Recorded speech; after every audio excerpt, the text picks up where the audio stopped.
ভাগবত গীতার এই একটি সত্য কথা হাজার মানুষের জীবন বদলে দিয়েছে। সুখে অহংকার করো না, দুঃখে ভেঙে পড়ো না। কেন জানো? আজ আমি তোমাদের এমন একটি গল্প বলবো যা শুনে জীবনের প্রতি তোমার দৃষ্টিভঙ্গি বদলে যেতে পারে। শ্রীকৃষ্ণের বলা এই কথাটি যদি বুঝতে পারো, তাহলে কোনো দুঃখই তোমাকে হারাতে পারবে না। জীবনে যখন সবকিছু ভুল হতে থাকে, তখন এই একটি গীতার শিক্ষা তোমাকে পথ দেখাবে। একদিন এক দরিদ্র কৃষক ছিল, যার নাম ছিল হরি। সে খুব পরিশ্রম করত, কিন্তু তার জীবনে একের পর এক সমস্যা আসতো। কখনো ফসল নষ্ট হতো, কখনো অসুস্থ, কখনো অর্থের অভাব। এসব কারণে হরি সবসময় দুঃখী থাকত। একদিন গ্রামের মন্দিরে একজন সাধুর সঙ্গে তার দেখা হলো। হরি নিজের কষ্টের কথা খুলে বলল।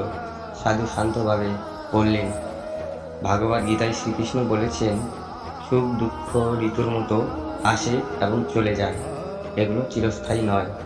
হরি কথাটি মনে রাখলো। কিছুদিন পর তার ফসল ভালো হলো, আয় বাড়ল এবং সে খুব আনন্দিত হলো। কিন্তু এবার সে অহংকার করলো না, কারণ সে জানতো সুখও স্থায়ী নয়। আবার কিছুদিন পর নতুন সমস্যা এলো, তবুও সে ভেঙে পড়ল না, কারণ সে বুঝেছিল দুঃখ একদিন চলে যাবে। ধীরে ধীরে হরি জীবনের প্রতি নতুন দৃষ্টিভঙ্গি অর্জন করল।